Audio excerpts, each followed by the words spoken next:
بسم اللہ الرحمن الرحیم۔ اللہم صلی علی سیدنا و مولانا محمد وعلی آلہ وصحبہ وبارک وسلم۔ السلام علیکم ورحمۃ اللہ وبرکاتہ۔ سامعین ذی وقار، جیسا کہ آپ جانتے ہیں کہ ماہ رمضان کا آخری عشرہ اختتام پذیر ہے، اور یہ رب کا مہمان ماہ رمضان ہم سے جدا ہو رہا ہے۔ اس پہ ہمیں دکھ بھی ہے، ہم سب کو غم بھی ہے، رنج الم بھی ہے کہ وہ مہمان جو انوار لے کے آیا تھا، تجلیات لے کے آیا تھا، برکات لے کے آیا تھا، حسنات لے کے آیا تھا، خیرات لے کے آیا تھا، جو تلاوت قرآن کا ذوق لے کے آیا تھا، جو نماز تراویح کا قیام راتوں کا لے کے آیا تھا، جو اعتکاف لے کے آیا تھا، جو لیلۃ القدر لے کے آیا تھا، جو 5 نمازیں کے اندر ذوق اور کثرت سے نمازی مسجدوں میں لے کے آیا تھا، وہ مہمان جو ہمیں اتنا کچھ دے کے گیا ہے لیکن ہم اس کو کچھ نہ دے سکے۔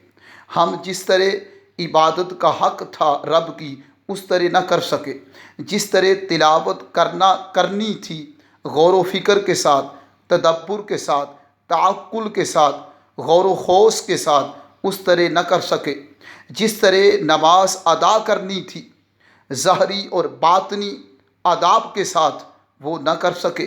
جس طرح اعتکاف کرنا تھا خالصتاً لوجہ اللہ اس طرح نہ کر سکے، جس طرح شب قدر کو تلاش کرنا تھا، راتوں کو جاگنا تھا، مصلی پہ کھڑا ہونا تھا، اس کے حضور گر گڑانا تھا، رونا تھا، معافی مانگنی تھی، آنسو بہانے تھے، اس طرح نہ بہا سکے۔ اے ماہ رمضان، اپنے مالک حقیقی کے پاس تو جا رہا ہے، جمیع امت مصطفیٰ صلی اللہ علیہ وسلم کے لیے رب کی بارگاہ میں مغفرت اور بخشش کی سفارش کرنا، اور دوبارہ اگلے سال پھر آنا، اور ہمارے لیے بھی دعا کرنا کہ اللہ پاک جمیع امت مصطفیٰ صلی اللہ علیہ وآلہ وسلم کو اگلے سال زندہ رکھے، یہ سفارش بھی کرنا۔ اس میں ہم نے سوچا کہ اذکار و تسبیحات کا سلسلہ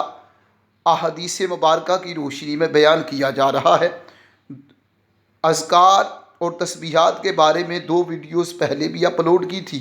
اب تیسری کر رہا ہوں۔ اس ہمارے چینل کا نام منہاج ایجوکیشن سینٹر ہے۔ اسے زیادہ سے زیادہ سبسکرائب بھی کریں، لائک بھی کریں، شیئر بھی کریں، اس نیت سے کہ آپ کو جو بھی ویڈیو ہم اپلوڈ کریں وہ آپ کے پاس پہنچے، اس کا نوٹیفیکیشن، اور پھر جب آپ لائک اور شیئر کرتے ہیں تو اس میں آپ کے لیے صدقہ جاریہ بنتا ہے، اس نیت سے لائک اور شیئر کیا کریں۔ اللہ پاک سب کو سلامت اور تا قیامت رکھے۔ آئیں آپ کو ایک بہترین چھوٹا سا وظیفہ بتائیں لیکن جس کی طاقت بڑی ہے۔ عن جابر رضی اللہ تعالی عنہ عن النبی صلی اللہ علیہ وآلہ وسلم قال من قال سبحان اللہ العظیم وبحمدہ غرست لہ نخلۃ فی الجنہ، رواہ الترمذی والبزار وابن حبان وقال ابو عیسیٰ ھذا حدیث حسن صحیح۔ حدیث پاک میں آتا ہے کہ حضرت جابر رضی اللہ تعالیٰ عنہ وہ روایت کرتے ہیں کہ تاجدار کائنات صلی اللہ علیہ وآلہ وسلم نے فرمایا، جس شخص نے یہ کلمہ کہا اور یہ کلمات اپنی زبان سے ادا کیے اور ان کا وظیفہ کیا، تسبیح نکالی، وہ کلمات یہ ہیں: سبحان اللہ العظیم وبحمدہ، سبحان اللہ العظیم وبحمدہ، سبحان اللہ العظیم وبحمدہ، سبحان اللہ العظیم وبحمدہ، سبحان اللہ العظیم وبحمدہ۔ جس شخص نے بھی ایک بار کہا، فرمایا ایک بار کہنے کی شان اور عظمت یہ ہے اور اس کا اجر یہ ہے کہ غرست لہو نخلۃ فی الجنہ، اللہ پاک جنت میں ایک کھجور شریف کا درخت لگا دیتا ہے، اور جو 100 مرتبہ پڑے گا اس کے 100 کھجور شریف کے درخت اللہ پاک جنت میں لگا دے گا۔ اور ویسے بھی اس کے بہت زیادہ فضیلتیں، برکات اور خیرات ہیں۔ جو اس کو کثرت سے پڑھے گا وہ اپنے باطن میں، قلب میں، ذہن دماغ میں، اور اس کے علاوہ اپنی روزمرہ زندگی میں